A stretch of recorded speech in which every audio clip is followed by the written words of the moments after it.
This dude's doing crazy stuff. Keep it to yourself. Hello and welcome to the Hackaday podcast. I'm Elliot Williams. And I'm Dan Maloney. This is episode 342, Poopless Prints, Radio in Your Fillings, and one hyperspectral pixel at a time. This week in Hackaday News, a few weeks before Supercon, we finally revealed the keynote, and it's a great keynote talk because it's not just one talk, it's a keynote panel. And what happened? Little bit of the backstory. Andrew Make It Hackin' came up to us and said, what if I could get you a panel of all of the heavy hitters who have worked on Star Trek design? And so props, the guy who's behind LCARS, the women who did the interior of the Picard ships. Yes, please. And we said, hell yeah.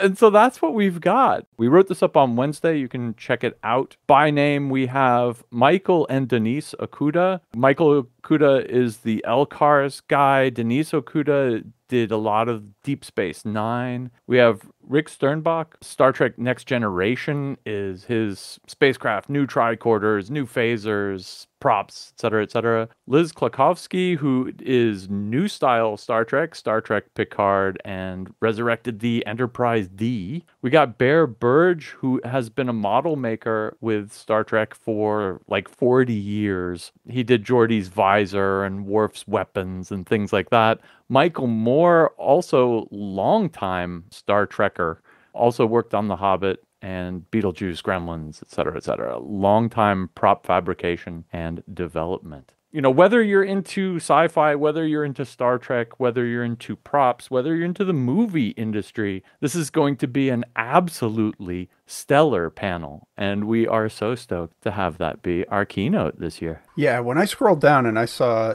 Michael and Denise Okuda, I was like, oh, why am I not going? But then again, if I did go, I'd just be slobbering all over these people and chasing them around and asking them questions and probably end up with another restraining order. But, we just gotta avoid that.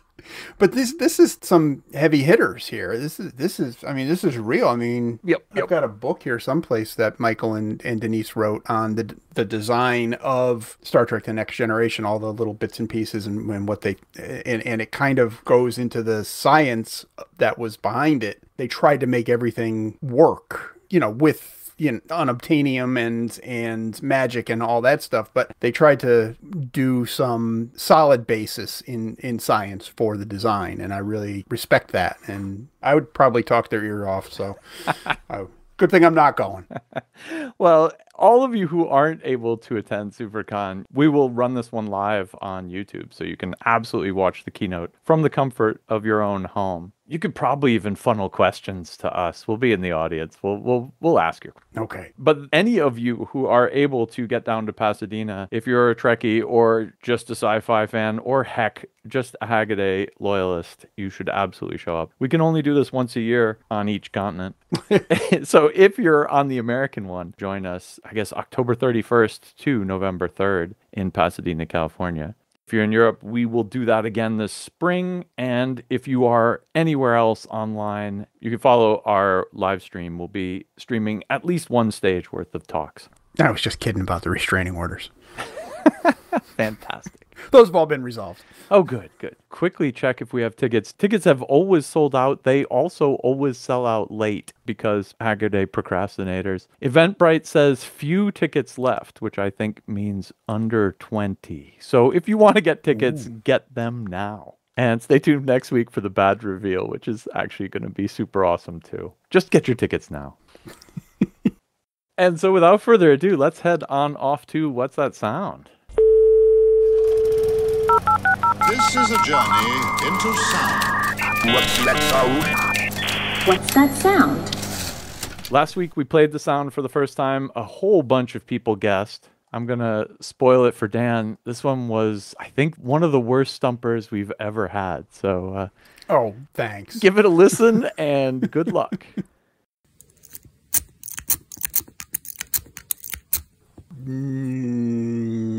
surgical stapler.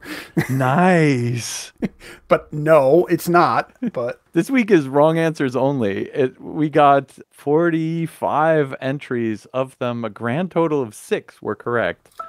Wrong answers included, cylindrical calculator, slot car hand controller, ice cream scooper. Ratchet and crimpers was super popular. I can't blame you. Stapler Yeah, I can came up see a that. couple times. Spray by hand water sprayer, wire stripper, belt mounted coin dispenser like the newsstand guy used. Thanks for that one. oh, I used to love that thing. Yeah, right? None of these are correct. The correct answer, and the few people who did get this got it extraordinarily right.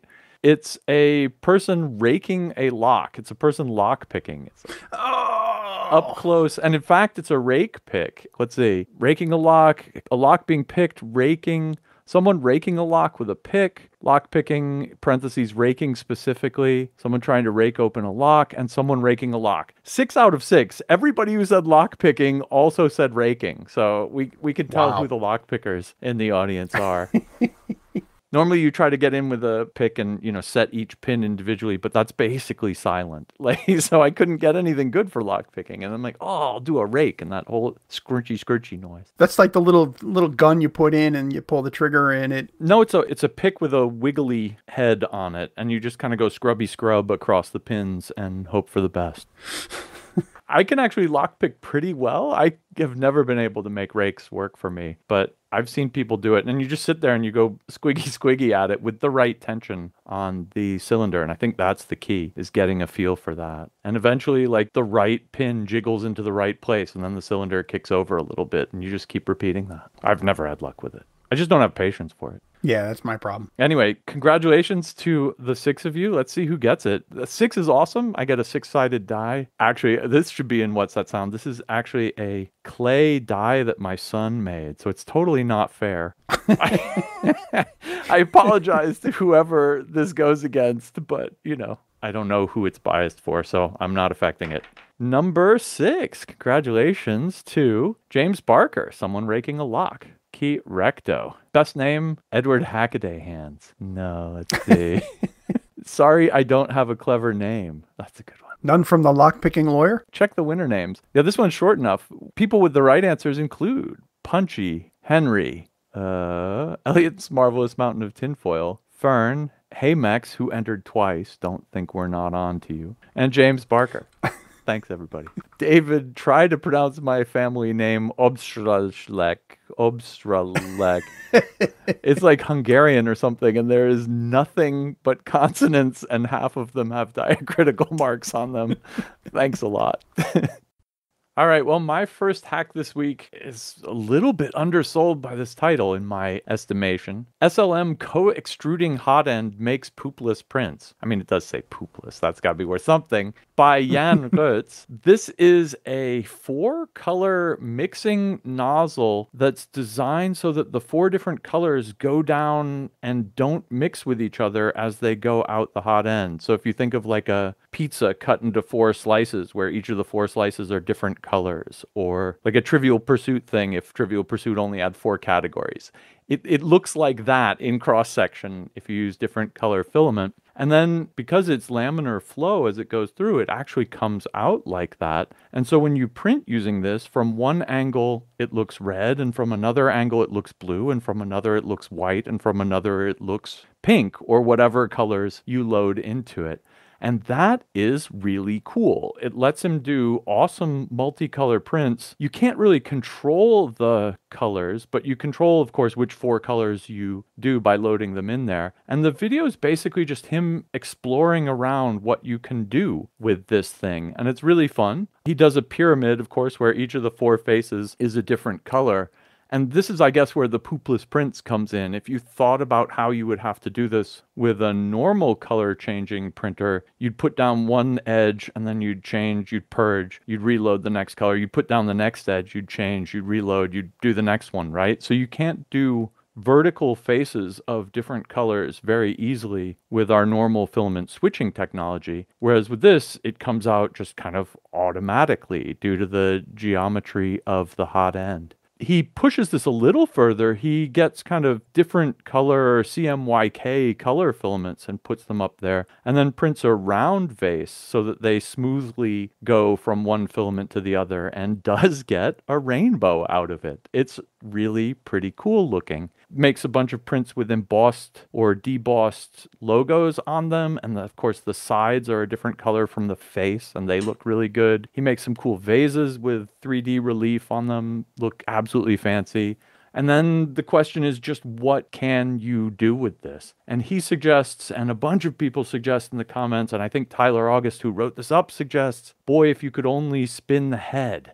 And that led one of our commenters, Heinz, to say, oh, I did that, and I have a Haggaday I/O project on that about a year ago. Go check it out. And I went down that rabbit hole, and that is just awesome. He calls it Nozzle Boss, or maybe that's the software he uses to do the slicing for this. But his initial version of it has the craziest mechanism. It's got a rotating bed that's driven by 2 belt gears, and it's actually my secret favorite crazy mechanism, and I wrote it up back in 2021. The article's Water Jet Cut Precision Pastry.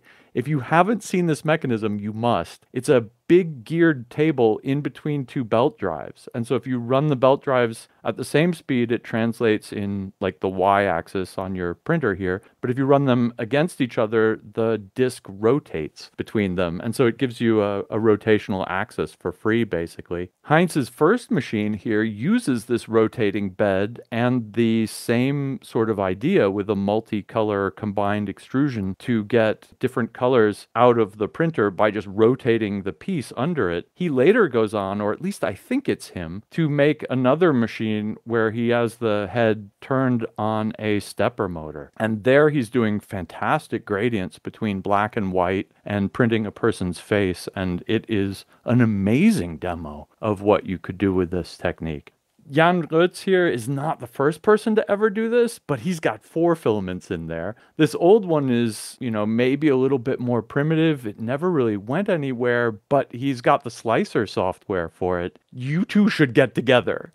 This is such a cool idea, and I say this every time we talk about 3D printers. Like, I thought the new waves of developments in 3D printers was over, and like every week we see something new and cool. And this I thought was new and cool until I found that it's a year old and hella cool. So one more trick in the custom 3D printer arsenal. Jan's design is completely open source as well. You can get the custom mixing for filament hot end made. It requires 3D printing itself to get it made. It's made out of sintered aluminum, but he's got the designs up so you can just get that done. He estimates the whole cost with this custom heat break and the custom hot end and all that to be easily under $100. And then you can print crazy 4-color simultaneous prints. It's just a really cool machine, and I don't care who invented it first. Both of these machines are really, really awesome. That whole who invented it first thing is dumb anyway. Or, as my good friend Isaac Newton said,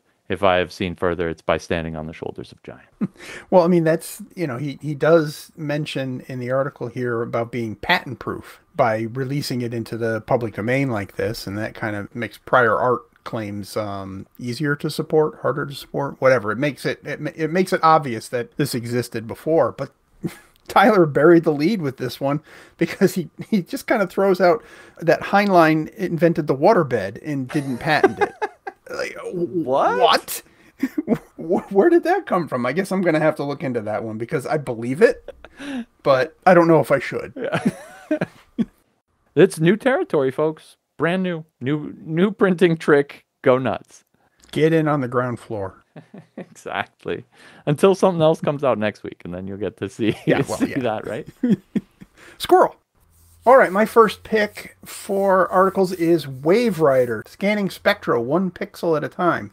I've got to admit, I'm going to love any project that starts with a bellows camera, as this one does. This is from Amfractuicity. It's really kind of cool because I mean, a normal camera, each pixel is recording, if you're using color film, is recording data from 3 wavelengths, basically, or 3 ranges of wavelengths, the red, green, and the blue, the dyes in the film or the filters in the CCD device that's recording the picture, all responds to the sum total of stimulation in a specific band and record that information either chemically or electronically. Hyperspectral camera, on the other hand, takes a much broader view of the light information that's coming back on each one of those pixels.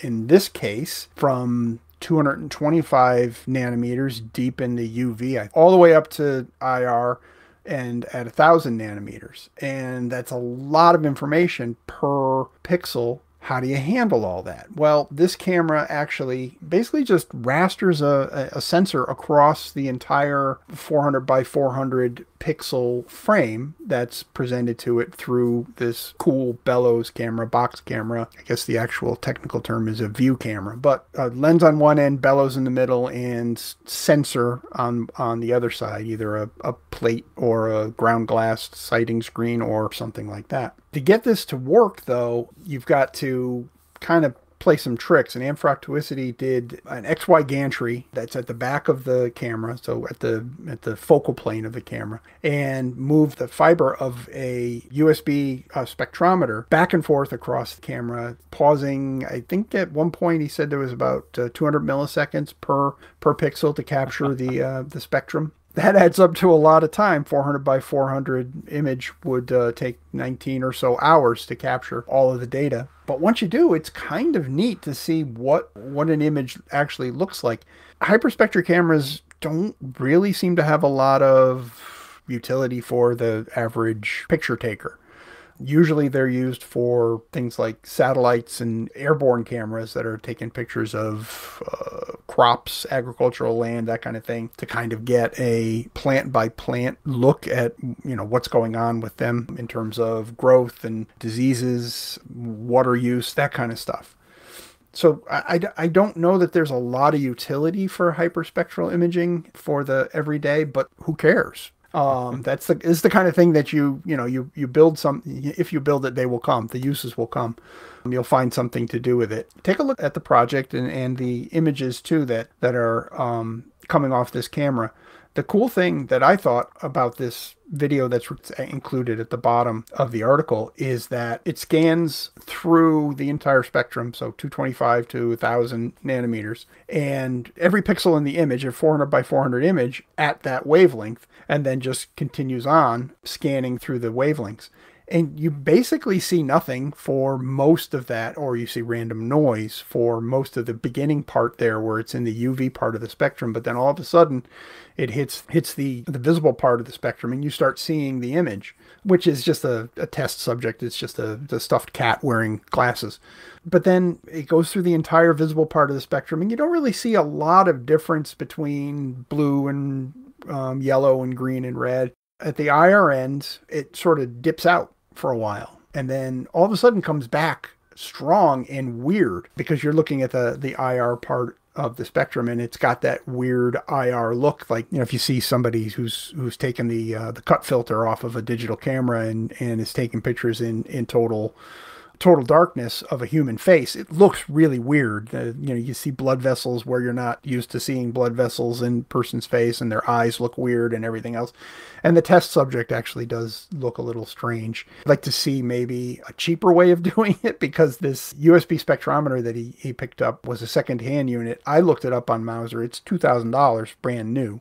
So you're probably not just going to go play with this unless you have a cheap source for a spectrometer. In case you wanted to try this yourself but didn't want to fork over $2,000, I did include a link in the show notes to a Pi-based spectrometer that Les Wright built that we featured some time back that might make this kind of thing a little more affordable. The other thing that strikes me about this is that the linear rails, the stepper controlled linear rails that Amfractuosity used for the gantry at the back of the camera are just sort of an AliExpress thing. and they're pretty cheap. And I really like the fact that you can just order 2 of these things commodity wise, and you don't have to screw with finding linear rails or, getting pieces of extrusion and cutting them.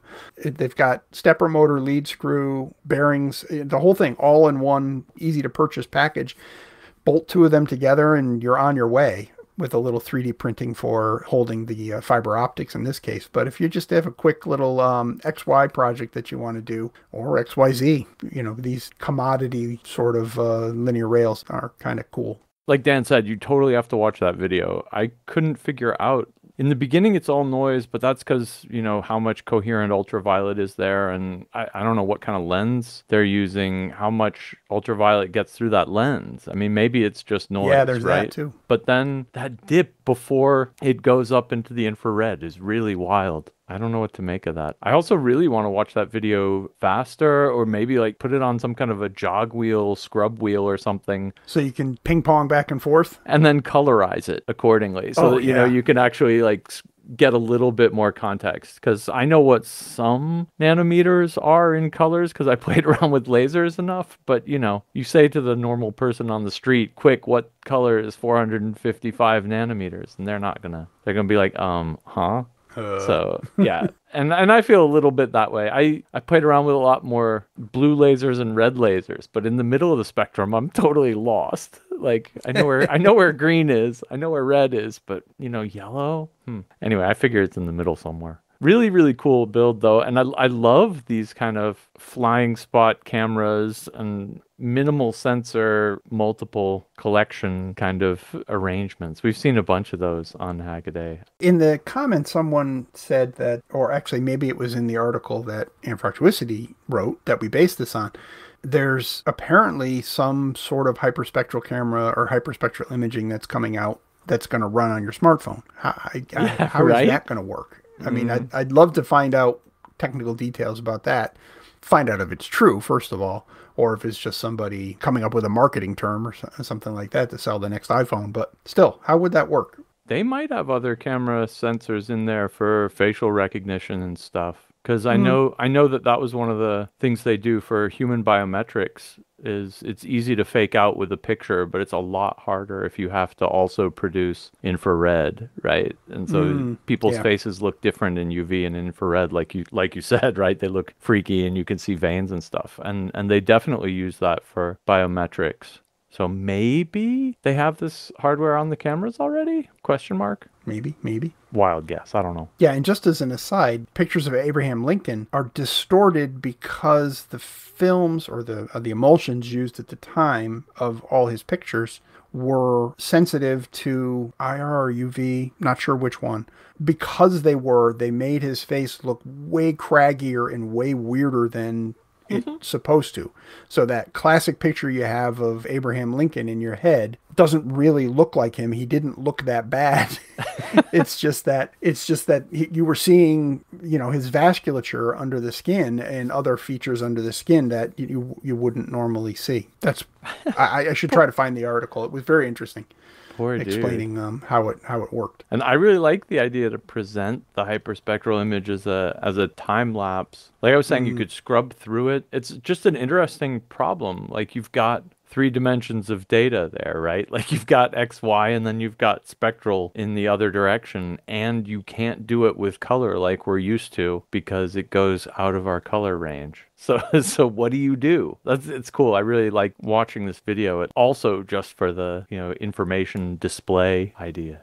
Next up from me is a reminder about an amazing treasure trove of analog design, app notes, books, manuals, etc. More than 100 sub-circuit designs from Texas Instruments. I have to say this is absolutely true. I've used a number of these. They had a fantastic op-amp cookbook that's absolutely worth the cost of admission, which, by the way, is entirely free. They have a bunch of other books, including Linear Circuit Design Handbook that they picked up when they acquired Analog Devices. AD makes some of the most high-precision analog circuitry out there, and the app notes to back it up. Mike Stone comes up in the comments to say they've also got a book on and op amps for computing purposes, which is really cool. Not only if you're into old school analog computers, but also if you're into just high precision voltage measurements and that sort of stuff. Analog is harder than digital. There's a lot you need to know. And, even if you're doing a microcontroller project, you may find that you need to interface with the real world at some point in time. And the analog front ends for doing this are full of snafus. And that's why getting yourself a little bit of actual information is worth doing. I remember when I was kind of starting off my hacker career, there's a lot of kind of folk information about how to design these things. I needed a piezo microphone driver, basically. I needed to take a piezo disc and get audio out of it. And it was for an art project with an old friend. That was super, super fun. But he was like, oh, here's the circuit you need, and handed me this circuit it was like an image of a photocopied, hand-drawn thing that somebody had given him that's apparently been circulating around in the kind of tech art community forever and ever. And I'm like, what? This is the amp? And it was a totally legit design in the end, but like, this is how they were doing analog design. Instead, you just go to one of these resource books and they're like, okay, here's the problem, folks. Piezos have super high output impedance and they've got some capacitance. Here's what you need to do to design around that, and here's how you do it. The kind of engineering approach to this sort of signals interfacing, I thought was really very, very helpful. And I think a lot of us in the Hackaday community are probably in this situation where you see someone else doing it this way online and then you do it that way. I'm thinking about some of the circuits I've seen for, working with electret microphones or for doing any sort of ADC preamplification. This stuff you can get pretty deep into it. It's not very hard, and there's a chapter for it in one of these analog design books. So go check it out. I got strong nostalgia vibes off of this one because it kind of reminds me of a book that I've been lugging around with me since, what's it say here, 1975 copyright date. Master Handbook of 1001 Practical Electronic Circuits. It was Tab Books, if anybody remembers that. There was like a, book of the month club kind of thing that you could get. Science and engineering textbooks and design books. And this thing is just chock full of, dust and mold in a lot of cases. But every time I open it up, I sneeze because it's just got this ancient dust on it. But I mean, little radio receiver circuits, amplifiers, things for automotive circuits. And I still pick it up every once in a while and jam through it to find a design for something that I need. These kind of things are just so valuable to, and this one not so much anymore because it's got, obsolete op amps and parts that you can't find anymore. I think it's even got some tube circuits in there. Having a more up-to-date cookbook arrangement like this is a godsend if you're just, you don't know how to do something. Somebody has already figured it out. I guarantee you. Why reinvent the wheel? Go find one of these cookbooks and find something that's similar, optimize it to your needs, put your circuit together and get on with life. I like the hard copy version of it myself, but it's obviously a lot easier to use an online resource of some sort. Next up for me, The Singing Dentures of Manchester and Other Places. This one is by Ringway Manchester. If you haven't heard of him, he does really, really interesting videos about radio oddities mainly of England. He covers other areas too, but mostly as it relates to England. He goes around antenna spotting and saying, isn't that thing interesting? Or listening to signals on SDR, and trying to figure out what things are. Military, public service, maybe other weird things too. But this one happens to involve the kind of common 60s sitcom trope of picking up radio signals on one's dental work. Whether that happened or not is an open question. In fact, this video goes into some of these reported incidents at length and kind of debunks most of it, including the tale of Lucille Ball, the famous 50s sitcom star, among other stardom. She has a story about how she got a replacement filling at some point in her life around World War II and was able to pick up some sort of secret Japanese signal station operating in California. Maybe, maybe not. The terrifying thing is her temporary filling was made of lead. I mean, you can certainly see how it's possible. If you've ever played with a crystal set, you could see that it might be possible for metal work inside of your teeth or inside of your mouth could form a point contact sort of, like a cat's whisker on germanium sort of thing, especially if you've got dental work that includes mercury amalgam fillings, which were the most common kind of fillings in the United States, probably in the world, I don't know, for many, many years and until relatively recently. I've got a mouthful of mercury myself, until they switched to composites. I've never heard anything in my head, well, not that I'll admit to anyways, that sounded like radio. I have had the experience of signal coupling from the phone system into a radio I was using in my house at one time, and if I turned up the gain really high on the radio, I had modified the radio so it was just basically an audio frequency amplifier. I'd cut the trace to the from the intermediate stage to the final to the AF stage, and I was using it kind of as a AF probe, and I hooked it up to the phone line, and I was able to hear, even when the phone wasn't off the hook or anything like that, I was able to pick up conversations that other people were having in the neighborhood, which my mom, when she found out about, was aghast that I was listening into other people's conversations, and I thought it was kind of cool. Like, wow, listen, I can hear Mrs. Whatever's voice. So, I mean, things like that do happen. Signals do get coupled in weird and alarming ways. Do they actually happen the way that people are explaining here or claiming? Maybe, maybe not. However, if you take a look at some of the high-powered stations, AM stations, and see what they can do, like when a blade of grass touches the actual antenna structure itself and shorts it to ground, you can actually hear whatever the programming is on the radio at the time through the plasma as this blade of grass evaporates and turns into plasma, and that's modulated. You're hearing the same programming that's going out.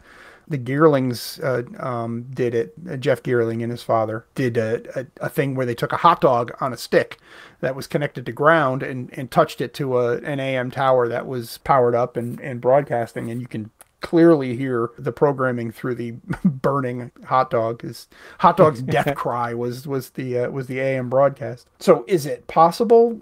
I guess if you had a sufficiently high powered radio station at the, in the right place at the right time, and you had just the right environment in your mouth, anything's possible. But chances are pretty good that you're not actually going to have this be a common way of getting radio into your head.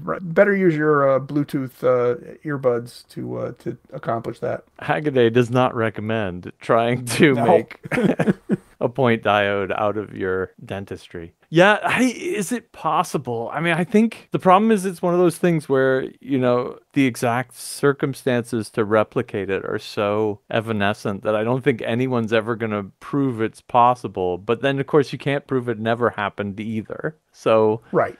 It's one of those things. I've also played with one of those Galena shortwave radios. My dad had one. Man, that thing with, you put the little cat's whisker on it. I think it was Galena. What's the little rock? Was that? Yeah, Galena. It was a little germanium before. It was a little, Galena.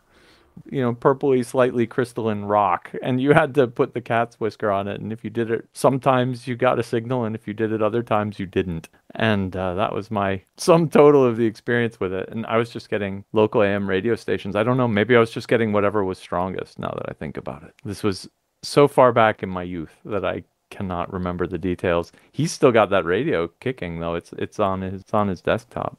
Real legit crystal radio. I'll have to go play with that next time I go out to see him. But I digress. My fillings are all epoxy. I can't hear a damn thing. I mean, I get it because the conduction path, the physical conduction path for vibrations from your jaw into your ear, it's perfect. articulation of the bones, the temporomandibular joint, right there next to your ears. Perfect acoustic environment. But you've got to have something to vibrate. And I don't know that anything... Say some part of the filling is functioning like a capacitor and is getting charged up and uncharged, charged, uncharged. And capacitors have this kind of microphonic / piezoelectric effect. So you've got just the wrong things making a diode in there, and you've got some kind of bad, janky capacitor expanding on your tooth nerves. It's possible. I want to believe. I want to believe too.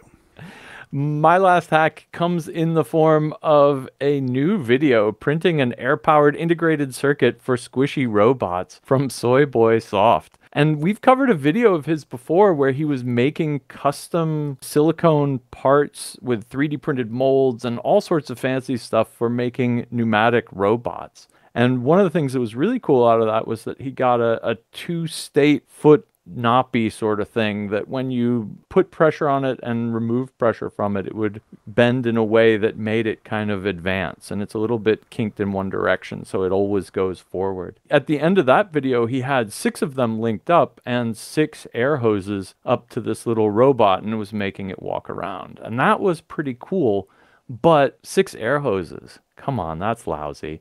So the question in this video is whether he can do essentially that sequencing of the air pressure or vacuum pressure, depending on which it is, in order to drive these feet.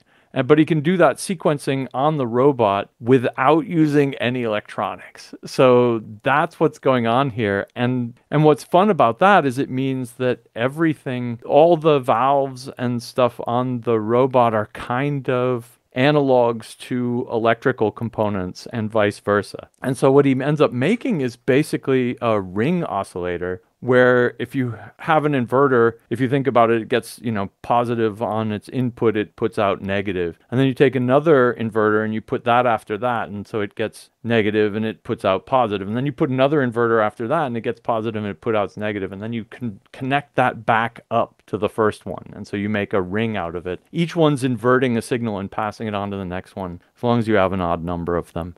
You get something that auto-magically fires up and sends pulses around in a ring. And that's what he's using here to make these walking movement out of, in the end, 5 of these little knoppy legs put in a row. That's really cool because it kind of automatically makes this wave pattern propagate down there. And if you think about like the way a centipede walks or whatever, if you kind of watch their legs, you kind of see these same waves going up and down them. And it must be some kind of staggered neural firing thing. Now that I think about it, centipedes must also have kind of weird oscillators running in their nervous system.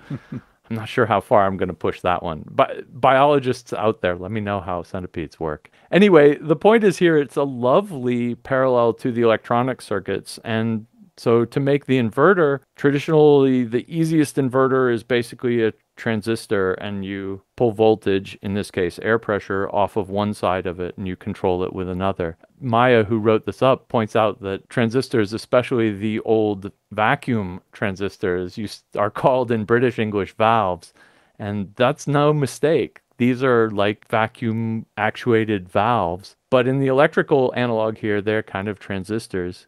He also needs a way to reduce the flow so that it doesn't just instantly fill up, and that means making kind of the pressure-driven analog of a resistor, which is basically a thin chamber. What's really fun here, though, is the detail in making these things.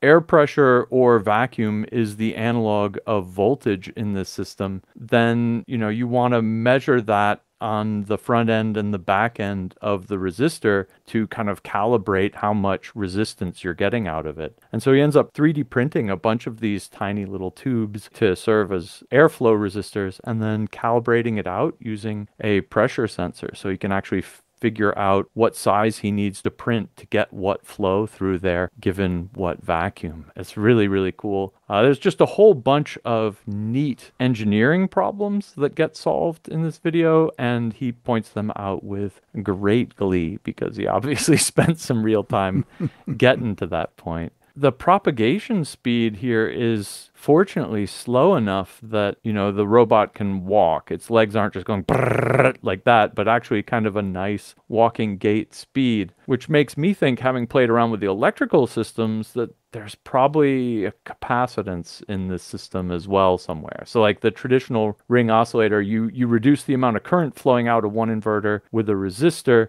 and then you put a capacitor to ground that fills up slowly. And so that delays the time that the next inverter down the chain gets the signal, basically. And I was trying to think about that in this one.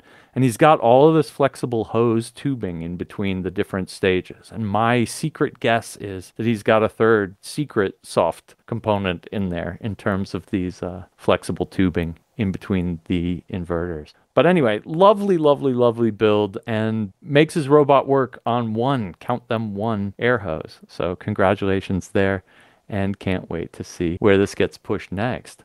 But if you ever want to make a computer and you're like, Gilligan's Island, all you have is a source of silicone resin and a vacuum pump and maybe a 3D printer, this is how you could do it. That's all we need to reboot civilization, huh? He actually goes through real quickly, just there's a screen, but there's a quick screen that flips by that shows how you could actually make like all of the logic gates out of these kind of pneumatic circuits. And, if you've played around with logic gates, you know how to make a computer after that. So boom, done. Yeah. Just scale it up. Going back to what you said about that secret capacitance in there, could the little nubbins be acting as capacitors? Yeah, just filling up and blow. Yeah. But then again, are they in the right place for that? They don't seem to be in the right place in the quote unquote circuit to provide that capacitance. So maybe it's just the compressibility of air that's giving you that stored energy, which, a capacitor just stores energy, right? Yep. Stores charge, but... Right. So maybe it's just the fact that air can be compressed in those lines. I bet you're right. I don't know. I'm just guessing. I'm just spitballing. I bet you it's a combination of the nubbies and the air's intrinsic compressibility. Yeah. It's the same thing as working with a breadboard. Parasitic capacitance. You didn't expect. It's everywhere. And it's helping you in this case. Yeah. I love those electrical analogies for especially the water one. We've seen some good versions of that. You could get a lot of intuition. And in my case, because I've screwed around with analog circuitry so much, my analogies end up going the other way. And I end up, I guess I said while talking about this project, I end up explaining real world things by electrical analogy. I was like, this constriction in the airflow is like backwards. A resistor. Yeah. What? But every time I hear, mechanical engineers talk about their damping systems, I think about the filters that they really are. Yeah. It's just your point of view, I suppose. Yep. Okay. Next up for me, tubeless X-ray runs on patients. Okay, right up front, we're going to say this isn't X-ray. Not X-ray as in the specific part of the electromagnetic spectrum. We know, we get it. We're talking about X-ray in sort of the colloquial term, and that's certainly what Project 326 does here with a static source of gamma ray and alpha rays, americium-241, the isotope that you've got in your ionization type smoke detectors, more than likely. Collected enough of that together to make a source, or a radioactive source, and then used it to produce images of a little scrap of electronics. Looks like maybe there's a NAND chip on there. So some little piece of electronics laying on top of dental X-ray film. Is it an X-ray? No, it used gamma rays instead of X-rays. But is it an X-ray? Absolutely. You look at it and you can see inside of the ball grid array on the chips. You can see the different traces. You can definitely get a picture. It's blurry and it's probably not super useful for diagnostics like you would, expect if you used an actual X-ray imager, which we've seen plenty of examples before, and they're really, really cool when you're looking at electronics. For reverse engineering, sometimes that's the only tool that you've got. But this project takes basically scrap and turns it into X-ray images of electronics, and that's pretty cool. I was actually really surprised. I didn't know that americium-241 was a gamma emitter. I thought it was strictly alpha, but it does have gamma in its output spectrum or its emission spectrum. It's very low energy compared to the alpha. Certainly, like there's a lot of the decimal point and a lot of zeros before you start getting the significant figures of the mega electron volts of energy that it emits. But it obviously emits enough. The alpha wouldn't do this at all. The alpha emissions obviously would get stopped by the epoxy resin or the circuit board. It wouldn't pass through it at all. So it has to be the gamma part of the spectrum that's doing the heavy lifting here, and it actually does a pretty good job. I was surprised at the quality of the image. Probably a lot of that has to do with the fact that it's a long exposure. Another factor in favor of getting a relatively sharp image without the usual stuff that focuses an X-ray beam and refines the beam would be the fact that it's just sitting right on top of the dental film. So it's like the equivalent of a contact print if you've ever done darkroom work. No real focusing is needed. You just need a light source for that, and this is the same thing. It's a light, but in a different wavelength. Thought it was pretty cool, and I really like the idea that you could just do this with scrap.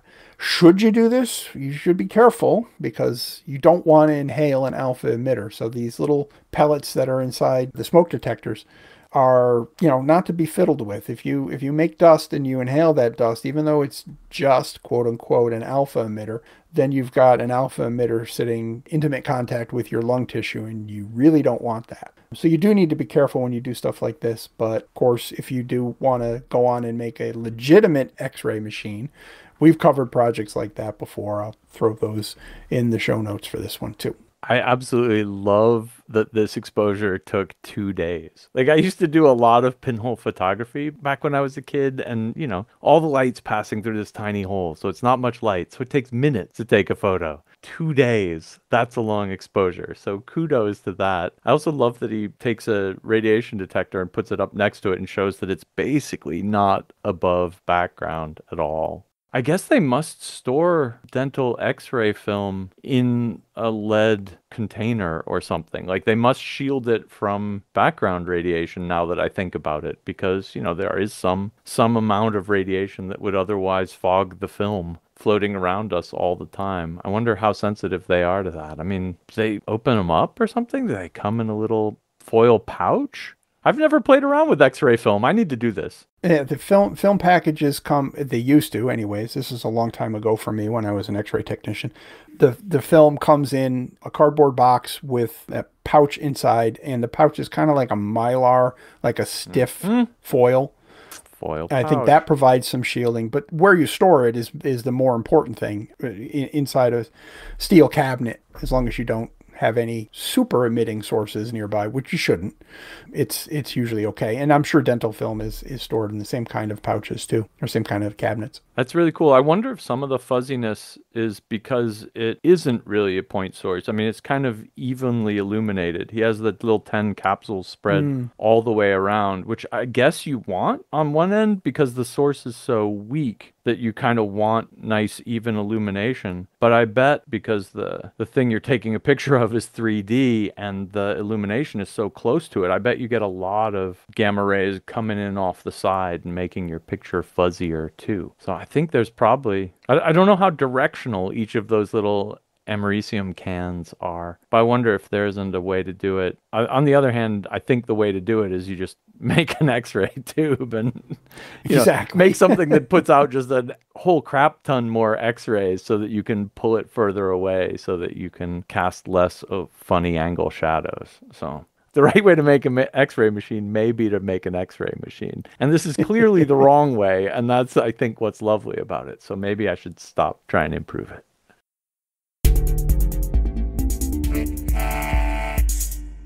All right, let's do some quick hacks. I'll start off with a new project from GCC. It's GA68. And Al Williams wrote this up. Could this be the year of Algol? The answer is no. But no. Algol 68 is being developed for the GCC compiler. Why would you want a language that was hyped up to be the successor to Fortran and never really turned out to be that? Because of history. I think it's neat to look into old programming languages, and I think it's awesome to have a compiler available to everyone to do so. Al knows more about Algol than I do. He makes some snarky comments in his write-up, including that Algol 68 was kind of the new Coke version of Algol, and Algol 60 was the last true Algol. For those of you who know what any of this means, you must know what any of this means. But it actually looks like a real programming language. I went and looked some code examples up. It's got, nicely defined functions. They call them procedures, but, you give it typed inputs and it gives you typed outputs. Almost looks like a real programming language. I could see you guys sharpening your knives right now.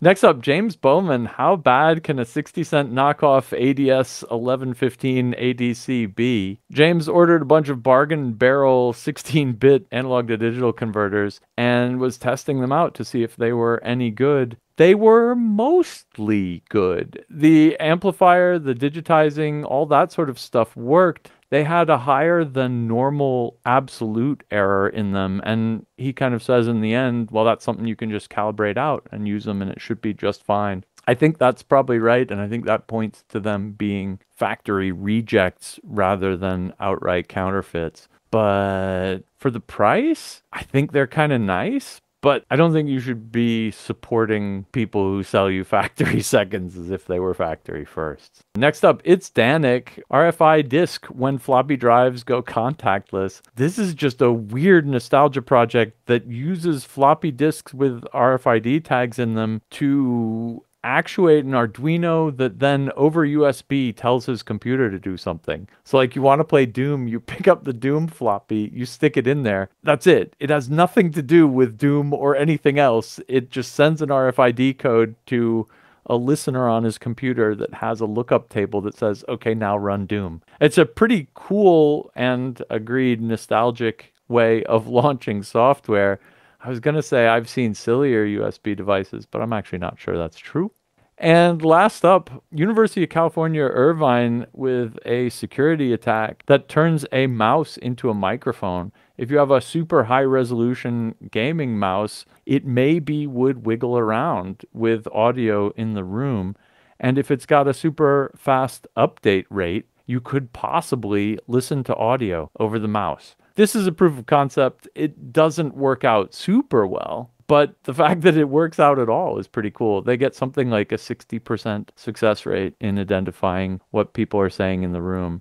I think the real threat only comes when we get really high update rate mice, and you can start getting up into I think their frequency maximum is like 500 hertz or something. So it all sounds like it's underwater. If gamers start pushing for super high end, ultra fast response mice, maybe we'll be able to get better audio out of it. Alrighty, my quick picks this week start with Toasty Subwoofer Limps Back to Life. You take a look at the featured image on this one and you can practically smell the diagnosis. John Audio Tech had a problem with his parents' TV. It obviously had no bass. That won't stand for an audio technician. So he took it apart and with the help of a sizzling noise and some glowing from one component, he was able to narrow down exactly what the problem is. It's a repair video. I happen to really like repair videos. I find them very soothing and fun to watch. Did you really need to go to these lengths for this TV? Maybe not, but I like the fact that there's somebody out there who's still repairing stuff that quote-unquote shouldn't be repaired. Next up, Inside a Germanium Transistor. This one comes from Plays with Junk. I had sort of mixed feelings about this one because this is a classic piece of electronics history, first introduced in 1957, the OC71 PNP alloy diffusion transistor. Tearing one apart seems a little bit heretical, but it was not working anyway, so why not? Inside, there's a whole bunch of physics adjacent magic, the chip of germanium to begin with, indium beads fused to it, all really cool stuff, and it's a neat look at what our electronic heritage used to look like. Okay, last up for me, Billy Bass gets new job as a voice assistant. If you lived through the 90s, you probably remember these flippin' fish that lived on the wall and had fake fish that had some servos in it and had some sort of motion sensor that detected when you were going by, and then they cracked wise about something with a recorded bit on a voice chip. They were all the rage. This one is being turned into a voice assistant, and that's a cool project and all that. Keyend is the one who did this one. But the reason I picked this one is because I have vivid memories of my 3-year-old daughter getting terrified by one of these things when we walked past it in a store, and it flipped to life and started saying something to her. She was terrified. She was crying. It was a big scene. That was 25 years ago. Now she's 28 today, actually. It was her birthday. So this reminded me of her, and I just wanted to pick this one and say happy birthday to my kid. So happy birthday, kid.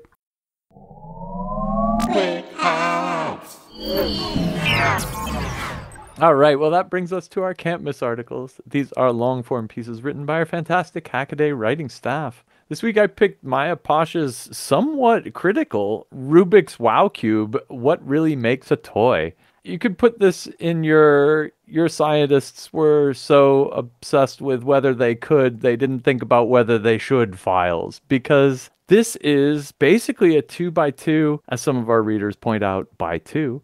Rubik's Cube, except each of the faces is a little IPS LCD display, and each of the cubes itself has a little computer in it with a gyroscope and a battery, and they have a bunch of little pogo pin-like contacts that connect them together. And in principle, you could write some pretty wild software to play games on these things. And so, when you think about it conceptually, you're like, wow, if we had screens on each face of a Rubik's Cube and you could tell where it was facing, you could make shake it games, and you could make, you could have turning it be one part of it, but then also accelerometer tricks be another, and things could, like, they have a maze game where things go from one cube into the next, and then you have to twist it and then flip them into one of the other faces and stuff like this. And everybody who's played with it says it's fun for about 15 minutes, and that's about it.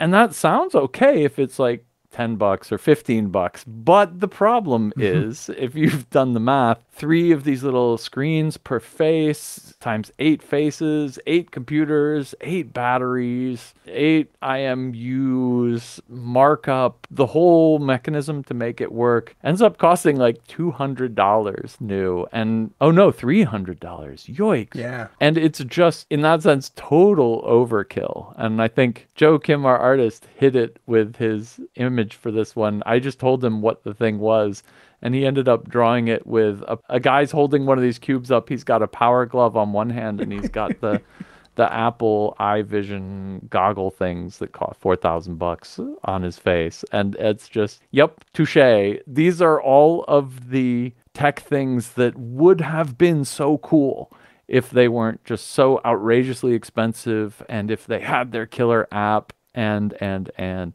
so it's kind of that, I don't know, is this a cautionary tale? Yes. Is this a teardown? Yes. There's also a teardown of the device. Is this a neat look into something that, I think this could totally be a Hackaday project. Like, I could imagine any of you out there thinking this thing up. It's just kind of like a great, cool idea, but it's just too expensive and too awkward. And to flash a new game onto it, you have to connect it by Bluetooth to your phone, and it sequentially sends the firmware, reflashes each of the 8 chips on the device. So if you're like, I'm done with this one, I want to play another one, you have to go fire up your phone, switch the app, hit the downloader, and sit there while each of the different faces slowly uploads, and then you can play it. It's just an awkward interaction. I mean, I could totally imagine wanting to have a 6-sided screen display toy on my desk that gets sent cool graphics all the time from my computer, or, weather on one side, clock face on the other, funny plasma fire graphics on one of the others. I mean, you could do all sorts of fun things with it. You could use the accelerometers to, you flip it over, it does something else. I could totally see wanting one of these and to hack on it, but I don't know how open Cube OS is. And I kind of, in the end, don't think it would be all that fun as a toy. It's a great technological gadget that kind of doesn't live up to its potential. And I think I agree with everyone in the comments who's like, we'll just wait for this thing to fail, them to cut off the web service, and then we'll pick them up on eBay for pennies on the dollar. I guess I'm kind of from the simpler is better school when it comes to toys. And this one seems to go too far into gee whiz than, I mean, think about an Etch-a-Sketch or Tinker Toys or, Lego. That idea is simple. This idea is anything but simple. It's cool, but I don't really see it. I'm kind of wondering, like, mechanically or physically, what's the recharging situation like on this? Like, if you charge this up, do you need to break this down into 8 individual things and charge each one separately, or use a splitter or something to charge them all at once? Because they all seem to have an individual USB jack on them. So and once you take one out of the cube, it's not like you can connect, it's not like they can connect through the pogo pins to the other ones when you've got this, unless you have some sort of like adapter block that you take out and put in there, and then that charges them all. I don't know. I hope that you just charge one of them. I hope that there's only one of those micro USBs. You plug that one in and it spreads the power out to the others. I hope. Yeah, that would be the sensible thing, I suppose, but yeah, I don't know. Sensible's a different thing here. Yeah. I mean, I can see the coolness of like the falling ball displays and the little things that, take a gyro input and then translate that into an animation of falling particles of some sort, sand or snow or something like that. I could see you doing that in 3 dimensions here, and that would be pretty cool. You would hold the cube and then turn it different ways and sort of chase the snow around the display and do different things. I could see that being kind of cool. Right. But yeah, like for 15 minutes until you had to charge the thing, and you're like... You could make it a lot cheaper if you didn't have to incorporate all of the kind of Rubik's cubiness of it. Like, you could do it on one microcontroller and 6 screens. That would be half the, easily 2/3 of the coolness factor of this, for me at least. You could make it open, programmable. You could do it for $40 instead of $200, $300. Yeah, and then you're talking something there. As a desk toy or something like that, I could see it. I'm kind of with Maya on this one. It's yeah, it's all right. But it's definitely made me want to build a funny little screen-containing wireless gadget for my desk now that I think about it. It inspires me to a hacker project, but I certainly don't want to buy this thing for $300. Wait for him to show up on eBay. Okay, my can't-miss article this week is Meshtastic, A Tale of Two Cities by Tom Nardi. I was eagerly looking forward to Tom doing this one. We've been talking about this in our meetings for quite a while, and he finally got around to doing it, and I'm glad he did. First of all, because I love the way Tom writes, and he's got a cool little snarky style in some places here, and it's a lot of fun to read. But also because I've been playing with Meshtastic 2 a little bit, and where Tom has gotten with this project is far and away above where I am, and it's inspirational in that way that you kind of sometimes need a push to get your projects going. If you're not familiar with Meshtastic, it's basically as he says, an off-grid fault-tolerant mesh network. It uses LoRa. He had some free time in the summer, and he decided to set up a Meshtastic node at his parents' house, which is down the shore, as they say, in New Jersey. A little back inland from the shore, and he managed to get this Meshtastic node up on a flagpole. So it's 20 feet off the ground, maybe.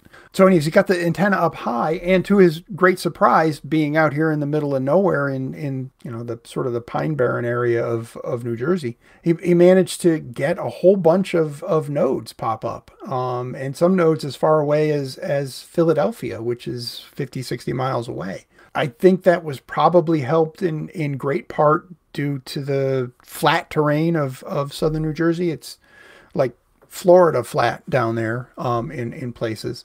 and that helps with the antenna height working in his favor, and the line of sight really helps you in that too.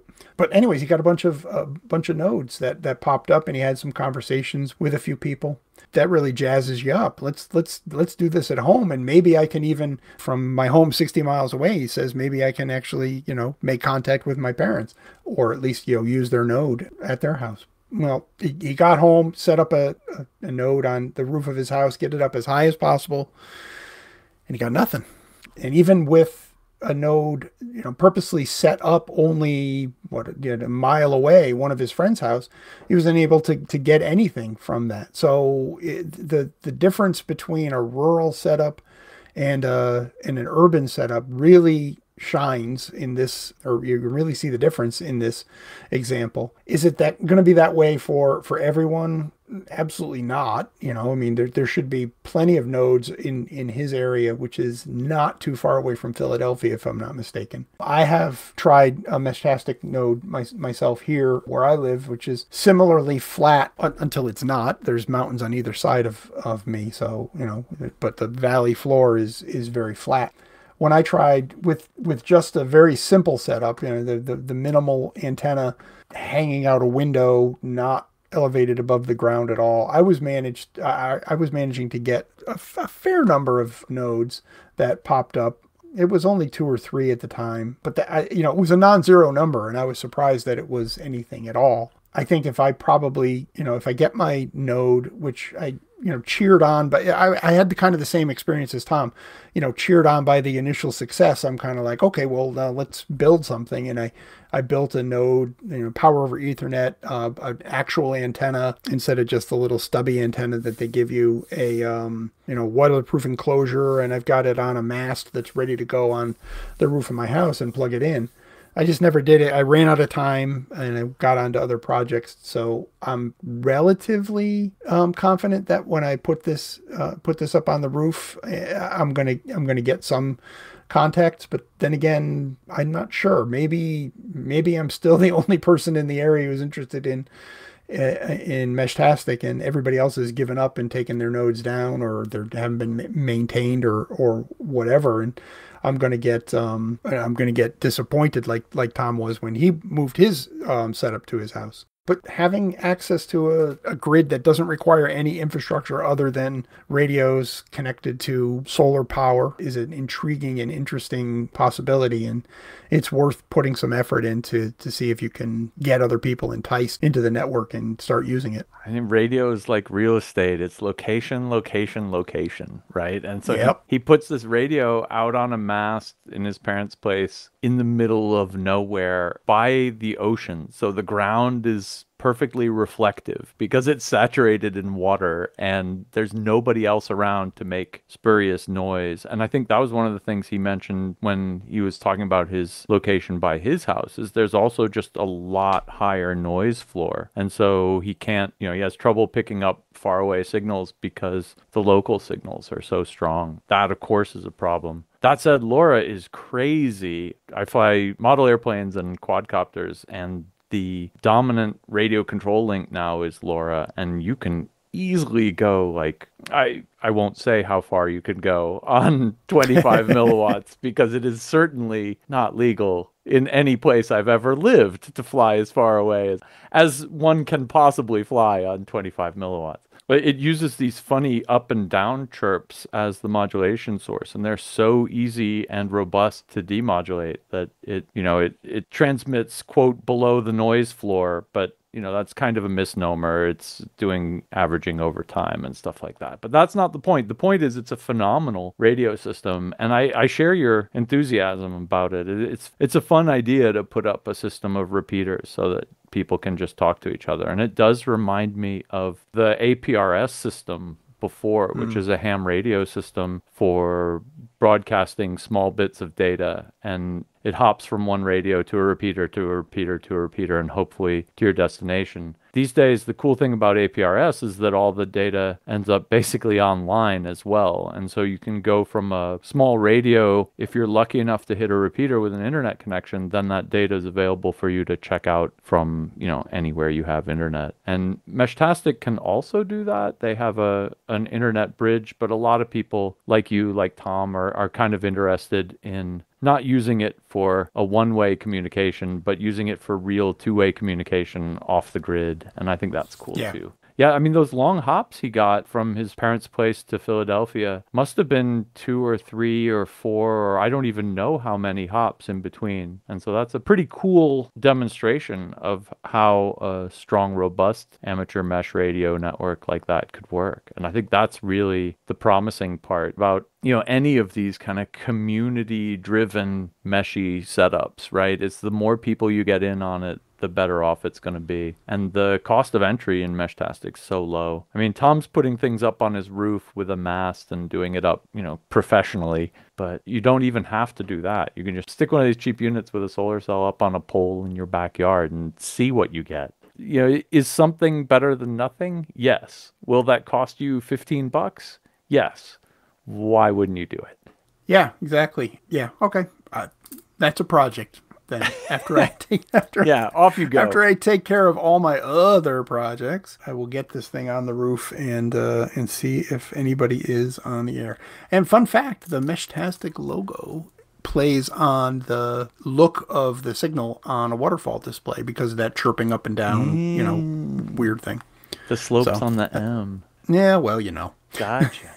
Yeah, full disclosure, Hackaday writer and Floss podcast host Jonathan Bennett is actually one of the big heavies in Meshtastic. I didn't even know this until it came up in casual conversation, but he's deeply, deeply involved in that project. So it's pretty cool. He wrote an article for us a while back about it, I think when he was just getting involved, when Meshtastic was kind of just getting off the ground. So glad to see it carrying on. I think every time we see it mentioned, there are a bunch of other similar protocols that get brought up. There's one that's widespread in the UK called Mesh something, and there's a brand new one that has an encryption focus called Reticulum, which looks pretty cool too. Honestly, I think it's potato, and you pick the one that the most people around you have mind share in and, help build out the network that way. I think the little differences among the systems are probably insignificant compared to how cool it would be just to get the system built out first. If you live in a place that's lucky enough to have a saturated net of hobbyist mesh radios, then you can start being picky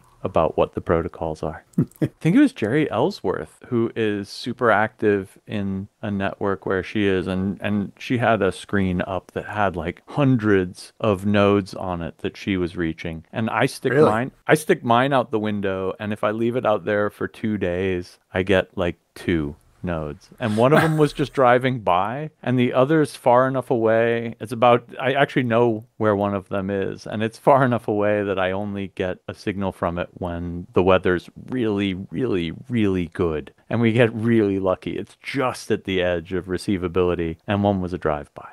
Low Meshtastic rollout here in South suburban Munich. Well, and that's the problem. You can be the early adopter, but standing alone, I think that's kind of where I am now. So if, again, it's another one of those, if you build it, they will come thing, but you can't really guarantee they're going to come. Yeah. So you just have to build it and hope for the best. That's what's cool about the solar installations like Tom's trying to run, though, is that they're, at least in principle, that's set it up once and then just forget entirely about it.